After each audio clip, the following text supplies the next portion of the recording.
Hello! It's time to talk about the May wrap-up, all the books that I read in the month of May. And the first, 3 books I read are really lackluster reviews, so I'm super excited for me about that. Alright, here's a quick look at all the things that I read in the month of May. Almost everything that I read gets featured on a reading vlog where I talk about books quite a bit. I really spend my time picking apart the books that I read in reading vlogs, so naturally the wrap-up will just be quick reviews, quick thoughts, and if anything interests you and you want to hear more of my thoughts, check out the reading vlogs. I did 2 this month, and that encompassed almost everything I read just in those 2 vlogs. And I will be talking about them in the order in which they were read. So the first book that I finished this month was a novella called Thornhedge. It should have mattered.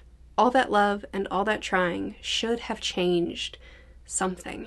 So this is the Sleeping Beauty fairy tale flipped. So now we're following the villain, and the protagonist, Sleeping Beauty, is the new villain of this story, or, the perspective has changed. So we're following Toadling, who was snatched as a child, taken to the fairy realm, and she was raised well, everything was fine, but then a favor is asked of her that she would give a blessing to a child, one who is living in the mortal realm. So Toadling goes back to the human realm and bestows this blessing on this child that is evil. And it's a very quiet and calm story that focuses on the villain who is taking care of this child, trying to temper the evil, trying to keep that evil at bay, trying to nurture what is natural.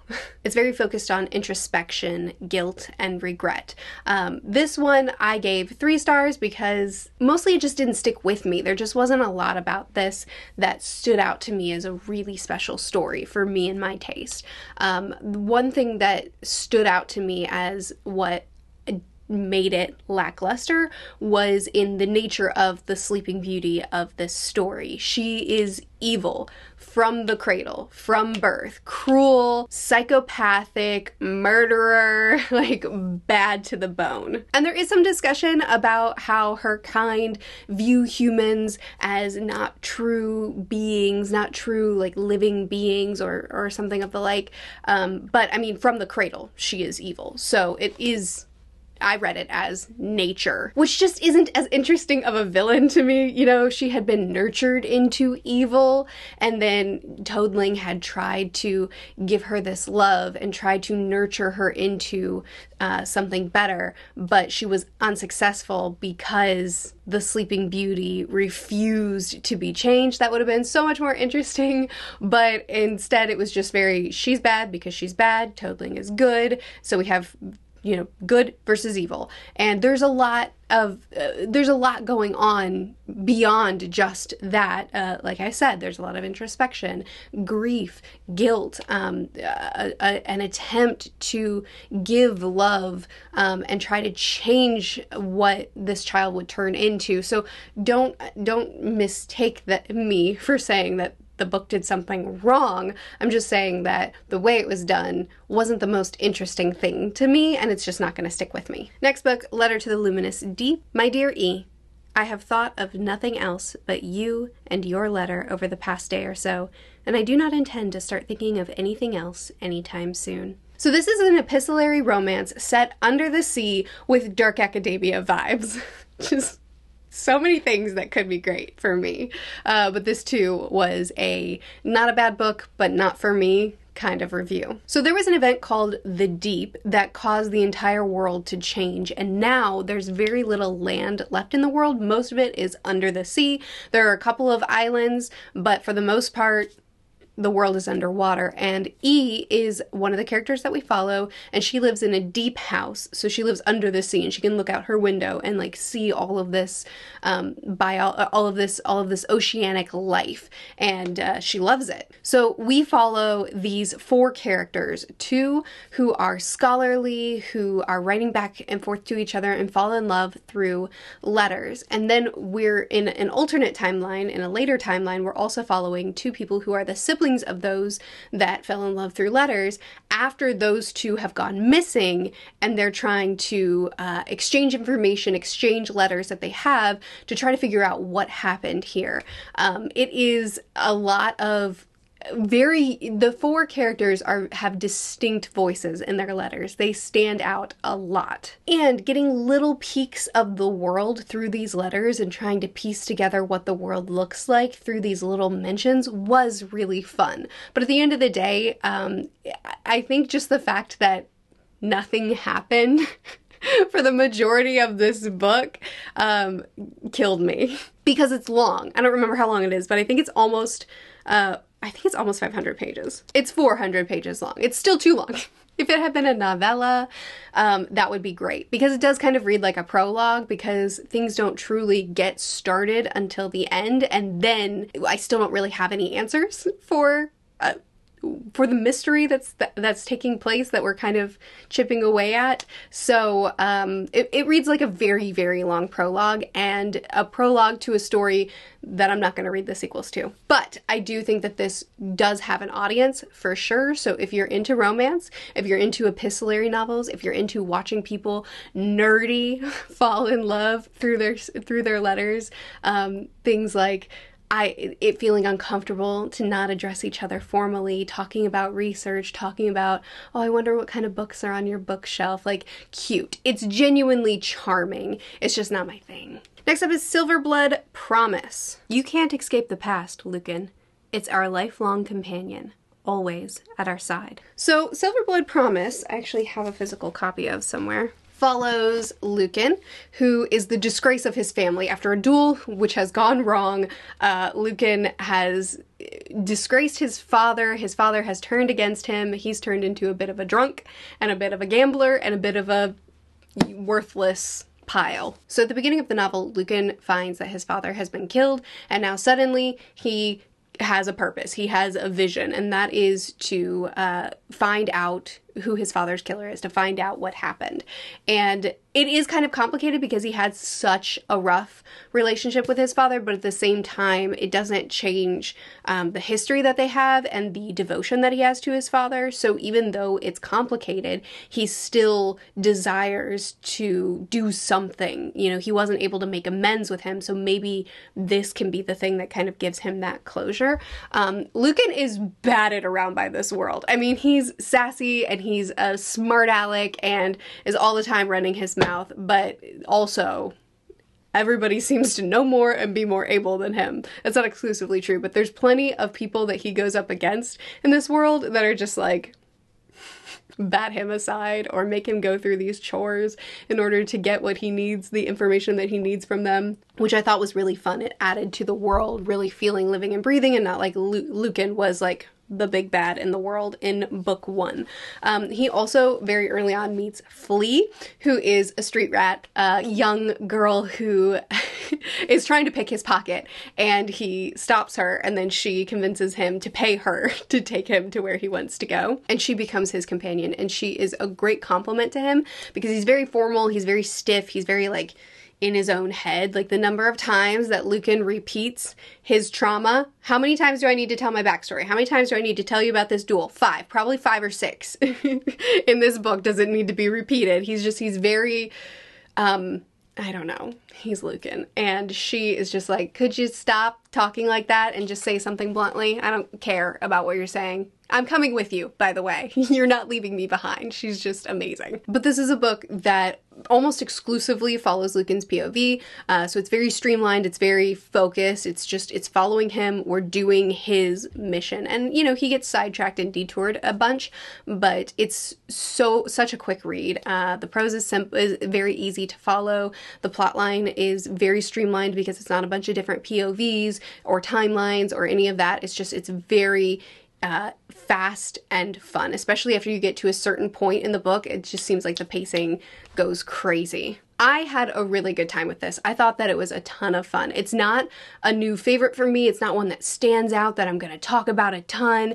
It's not something that feels so unique and innovative and exciting, but it was a good time and I enjoyed it. I will definitely be continuing on, but I'll probably wait until the series is complete and then just reread book one and then read them all back to back to back like I'm planning on doing with The Book That Wouldn't Burn. I'm just waiting until all 3 books are released to read book 2. I'm probably going to do the same with this. I don't feel like I'm dying for the next book, but I enjoyed myself and I'll continue it. Next up is A Letter from an Unknown Woman. I wanted to be the only woman of all your women that you always thought of with love and gratitude. But the fact is, you never thought of me. You forgot me.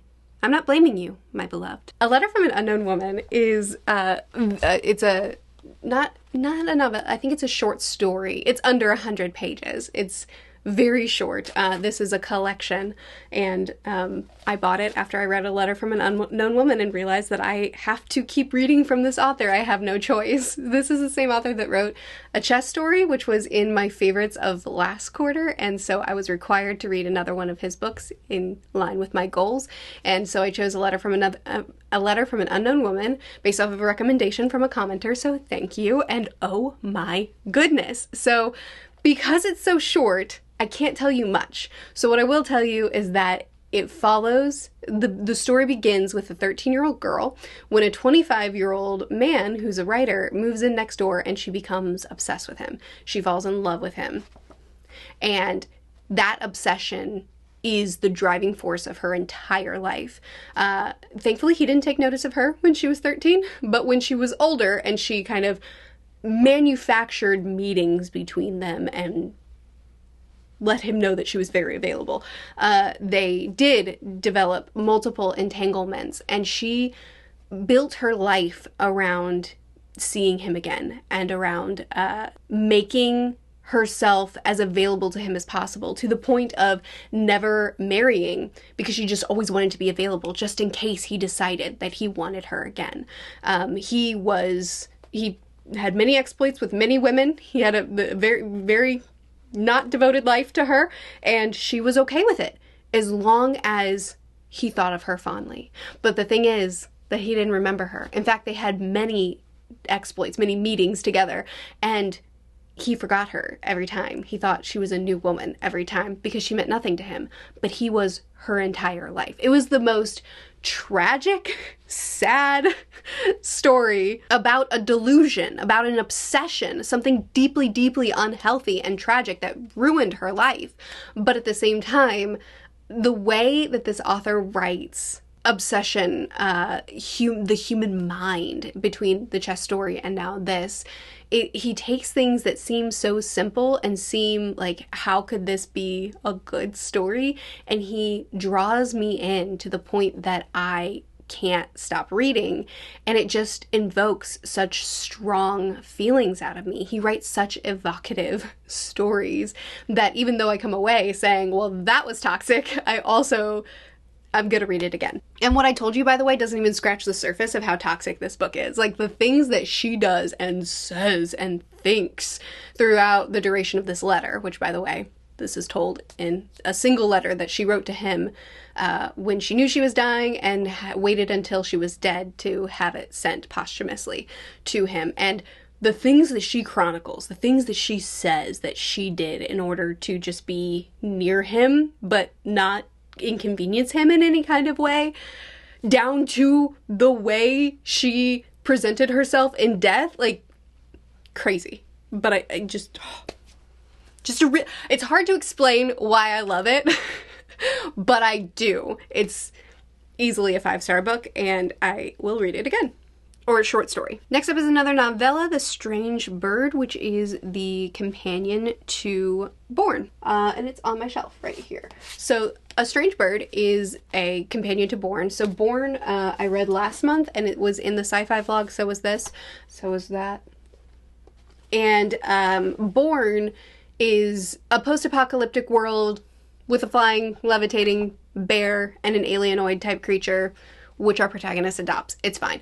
The company is a large part of why the world is the way it is, but which is like this force that kind of creates a lot of animals and people in this world that contribute to the destruction of it. But it's this huge mystery. And this story follows a bird that was created by the company and is being contained by one of the scientists and goes free. And we get a lot of a look into more of this world through this story, as well as, you know, reading a tragedy. I read a few tragedies this month, but they were both incredible. I can't say much about it beyond that because it is so short and the sequel to something, so I loved it. That's what I'll say. Next up is Turncoat, another book that I can't say a ton about, but I do have a spoiler-filled video talking about it, so went in depth with it there. Spoiler-free, the way I will talk about book 11 in this series is I really enjoyed it. It was very good. I had a great time, and I'm looking forward to the next book. I know that doesn't tell you much, but I've been reading the Dresden Files one per month for the last 11 months, I think. So, I mean, hopefully you know what the series is. Then we have Remote Control, which is another novella. Later she would understand that it wasn't just a pain, it was a beginning. And this beginning annihilated all that came before it. This follows a young girl who gets a seed that gives her the power of death, and she becomes the adopted daughter of the Grim Reaper. I'm pretty sure the adopted daughter of the Angel of Death, I think was the tagline. The name that she was it in the? Oh yeah, the adopted child of the Angel of Death. Okay, cool. So she, the beginning starts off with a terrible tragedy that visits her family, and she kind of just sits with it, and it's horrifying. And then she goes on a journey, and we travel through this futuristic world, starting in Ghana and moving forward in a world with tons of technology, with RoboCops, with people of a lot of different living environments, and she meets a lot of people along the way, as well as her companion, a fox, and a book of mythology. And this story really reads like we're watching, like we're reading a myth as it's being told. Like we're experiencing her myth kind of being formed as she is able to touch someone and take their life. But she doesn't want to take their life unless they're attacking her, or unless it's an assist if they are ready to move on from life. But also it's complicated because the way people view her, she glows, so she's quite recognizable. And her life as this orphaned nomad isn't easy. The world that this novella sort of touches on was fascinating. And this story is, again, it's quite tragic. It's very dark in places. But it's also very compelling, and I just really, really enjoyed going through and seeing how this world looked. So I will read the sequel. I don't know if the sequel is another novella or if we're expanding into novels, but I do want I want to see more of what this has in store. Okay, final two books that I read this month. One I'm almost done with, and one I haven't started with because I'm recording this a little bit early. So Future Murphy will come in to finish this video. Bye. Hello, I know this isn't cute. I'll do my best to be quick about it. So I ended up only completing one more book in the month of May. And then the other book carried over almost entirely into June. So the last book that I finished in May was Temeraire book 4.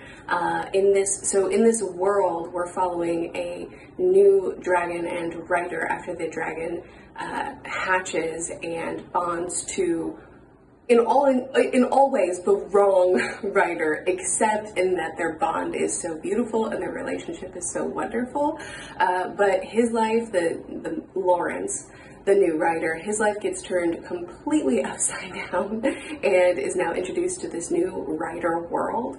And it's just a really different take on the Dragon Rider story because it's one that focuses on an adult whose life is altered and who is in the middle of the Napoleonic Wars. So in each book, we've visited a different region of the world, and in this book, we're in Africa.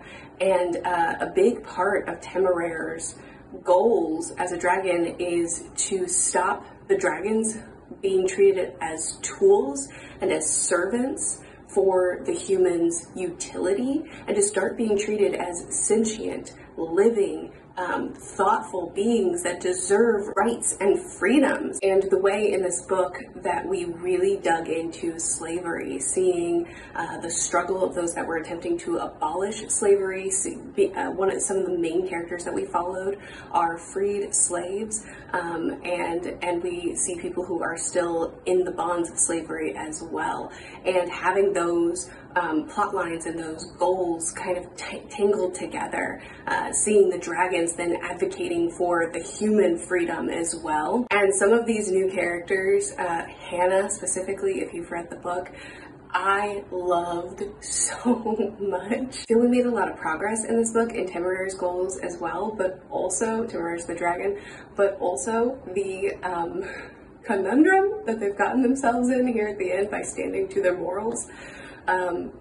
I'm curious to see how they'll get out of that in book 5, so I'm definitely continuing on. I'm still having a great time. I thought that it was an excellent next addition to the series. Thanks so much for watching the wrap up. Please do chat with me more about any of these books in the comments if you feel like it. I'll see you again soon. Bye.